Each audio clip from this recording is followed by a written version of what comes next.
Hello, everybody. It's Andrew Hutchings here, still not a doctor. Yeah, you know the drill. Just not giving medical advice. It's educational. Like if you go to a university and someone tells you biological or medical stuff or pharmacological stuff, they're not giving you medical advice. They're just helping to teach you.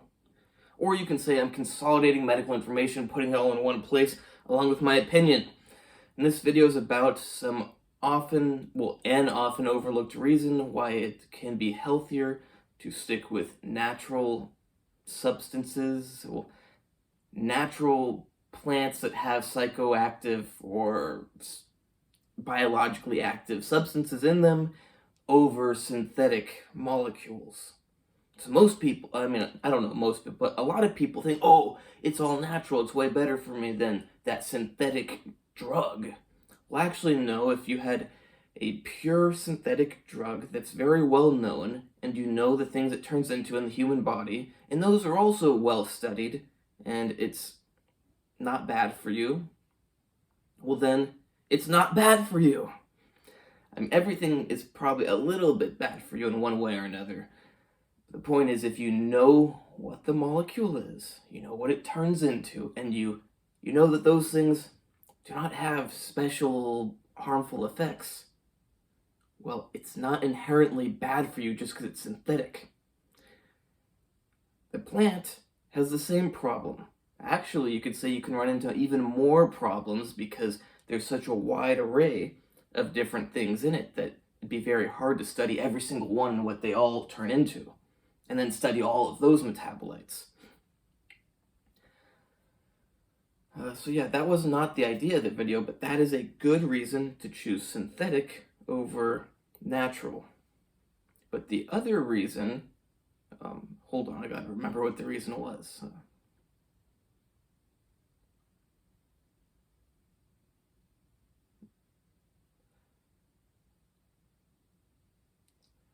Okay, I gotta remember what I was gonna make this video about. I just thought of it like 40 seconds ago.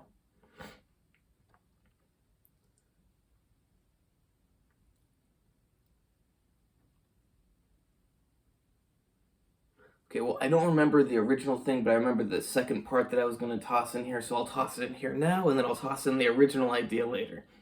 So another thing is if you go the synthetic route, you can benefit from going with a super potent compound rather than something that takes like half a gram. So caffeine, for example, you're going to take hundreds of milligrams, whereas amphetamine, you'll take like 10 milligrams, ideally. You might also take a couple hundred milligrams of amphetamine, but you only need like 5 to 15, whereas caffeine, you need like 50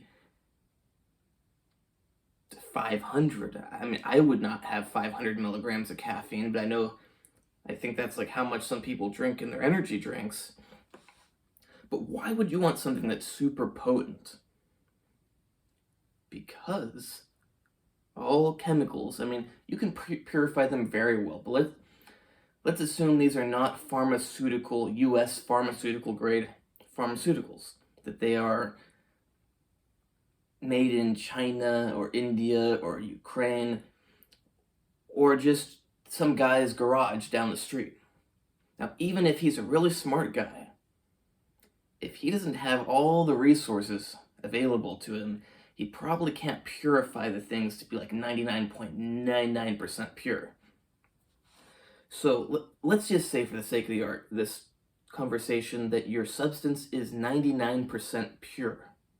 1% of it is gunk that you certainly don't. Maybe it's not harmful, but let's assume that these byproducts or these unfinished reactants or whatever it is that's not your molecule of interest, let's assume that they're not good for you because it's not what we want to put into our body. They might not be bad for you, but let's just assume they are. Now, if you have to take a gram of something and your crap is 1% of it, you're getting 10 milligrams. But if you only have to take 1 milligram of it, you're getting a 100th of a milligram. That's a very small amount. It's still possible that if it was the perfect molecule, that could really screw you up. But if all being the same, it's much less likely that 1/100th of a milligram of some random crap is going to be harmful to your body than 10 milligrams or 1 milligram. You want to get those undesired things down to the smallest amount possible. So you want to purify the synthetic substance as much as possible, but you also want to be using a substance that you don't have to ingest very much of, because there's always yes, you can get it very pure, but there's always going to be impurities, basically. So keeping that in mind, how can you lower the amount of impurity if you can't change how pure the substance is? You can put less of the substance into your body. So you go with something more potent so that less has to go in you, which means less impurities going into you, less unknowns going into you. I mean, they're the same thing. The impurities could be unknowns. I'm considering them unknowns because we're assuming that they are random chemicals that have not been studied with the human body. This problem also arises with natural things.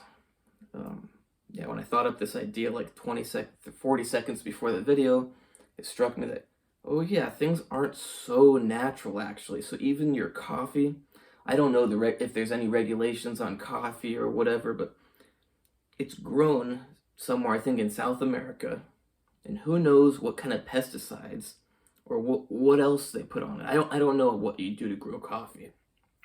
Does it look like I've grown coffee before? I haven't. Maybe someday, but I'm not a big fan of coffee. Maybe I'll make ice cream. I don't even know if the ice cream would taste good. But yeah, so the thing with the natural stuff is you might run into a similar problem as with your synthetic stuff. And as you can see, they would be unknown chemicals, because do you know what kind of chemicals are used in your, whatever your plant is that you're eating for some sort of drug molecules? I'm guessing you don't. So that is junk going into you that is altering the processes in your body, and you don't know if it's doing harm, if it's doing good. You don't know what it's screwing up. I mean, for all you know, they could use something that even in microscopic amounts gives you kidney failure or liver failure. I mean, same thing with the byproducts of the synthetic stuff, but I hope this gets you to think about what you're putting into your body. Like, I do try to go with organic stuff. Who knows if it's truly organic? Who knows if it's safer for you? I mean, more likely to have bacteria or bugs in it, I would assume, if it's truly organic. But that's why I wash my stuff. And if it wasn't organic, I'd still wash it, because anything on the surface you want to try to wash off of it.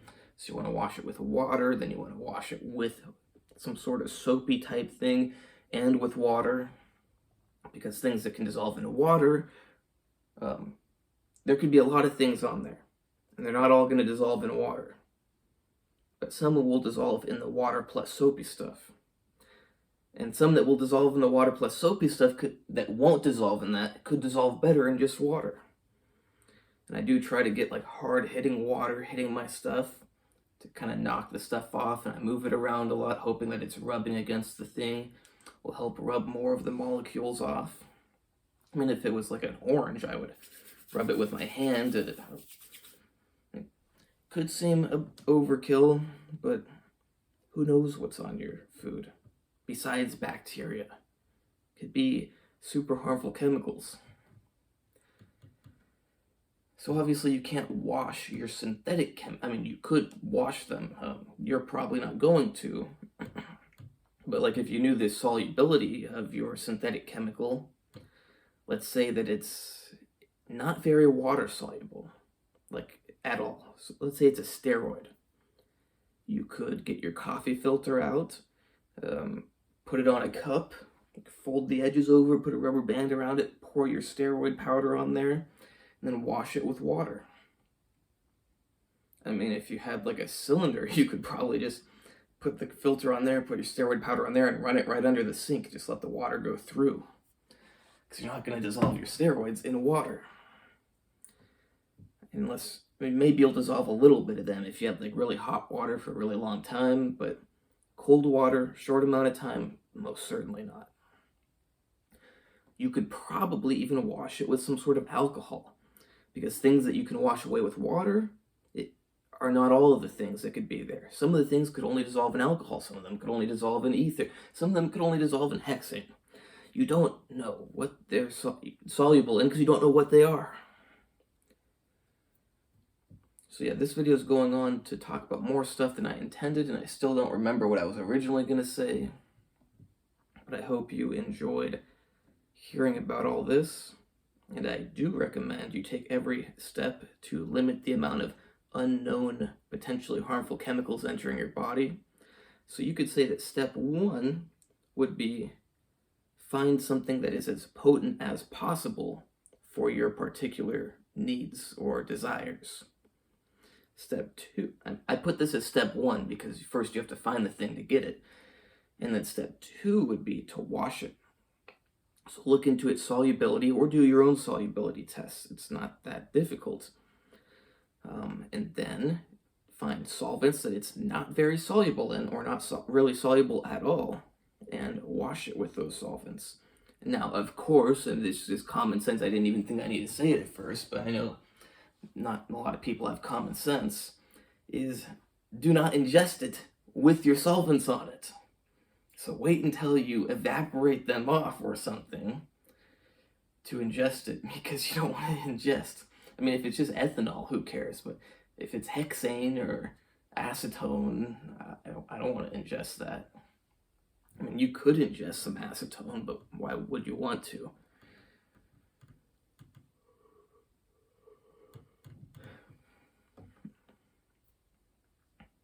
So maybe if I say some ideas, I'll remember what the original idea for the video was. Because I was thinking of naming the video Often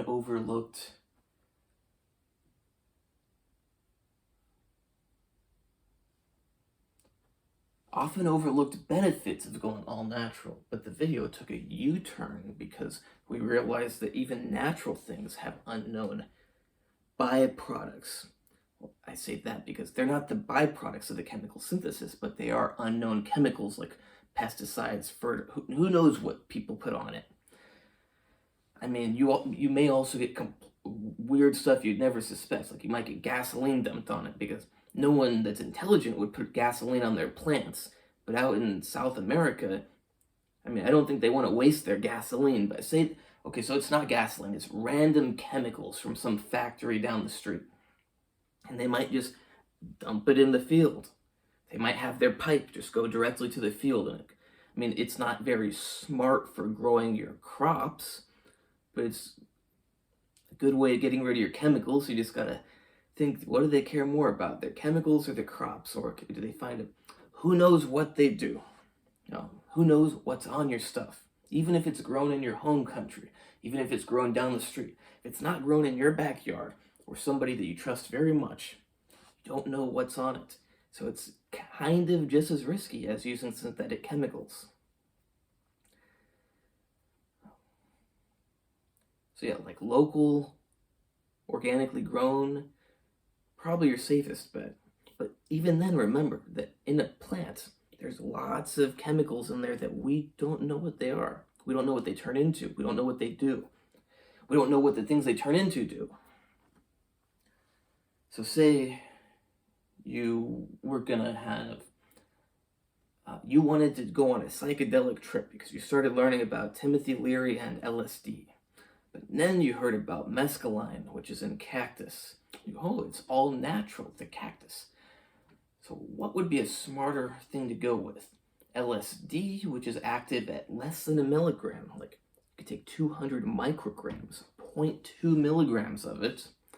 Or you could take cactus, which, let's just say the cactus comes from the internet, so it's really unknown where it was grown.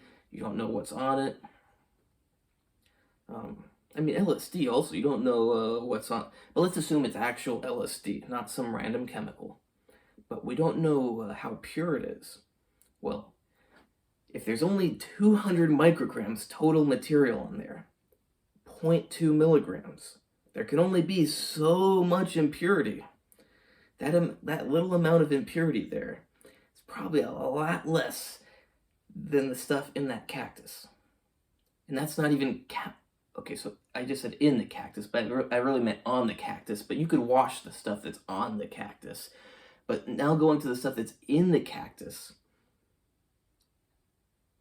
I don't know. Has cactus been studied and everything in it extracted and tested on the human body and studied? I don't think so. However, in this particular situation, so it's always good to know the likely contaminants. So in this particular situation, even at very small amounts of certain ergoloids, which are chemically related to LSD, it could really be bad for you. But let's say the LSD is 95% pure. So only 5% of 0.2 milligrams is the dangerous ergoloids. That's not very much, even though they are pretty dangerous. At that small of an amount, even though they're very dangerous at small amounts, this is a micro amount. Probably safer to go with the LSD than the cactus, because total unknown chemical load on your body is much lower, even though some of the possible chemicals are very active at small amounts. Because they're at such small amounts, it's not too much of a concern. Whereas the cactus, and every cactus grows differently. You got to take that in mind. Plants, they're not all the same. Yes, they should all produce the same chemicals in general, but they're all going to be at different amounts in every single different plant. Who knows? Maybe you get unlucky and your plant has way more of a certain chemical that's actually the harmful one. That can happen. Who knows? Maybe you get lucky and it has way more of a chemical that's a nice, desirable one. For example, mescaline cactus. They have chemicals that are similar to MDMA. Maybe you get a good, happy cactus that has lots of those chemicals, called lophophine. But maybe you don't. But maybe instead of getting a lot of lophophine, you get a lot of some other weird phenethylamine that is going to give you a heart attack. You don't know. Lots of unknowns when you go with plants. When you go with pure chemicals, you know what you have there. And then, the stuff you don't know what's there, you just make sure it's in a small enough amount that it's very, very, very incredibly statistically unlikely that it's going to do significant bodily harm. Hope you like this video. And yeah, I like having my arm up there. It needs some stretching. Check out my other videos. Check out my next video, and I will not forget I'll write it down so I don't forget to make it. The next one is going to be about why you should use exemestane instead of anastrozole if you're going to do a high-dose testosterone or dianabol or some sort of high-dose aromatizing compound cycle. Are you starting to wonder why? But you need to click on the next video to know. Which is not up yet. It'll probably be up later today. I gotta get to schoolwork.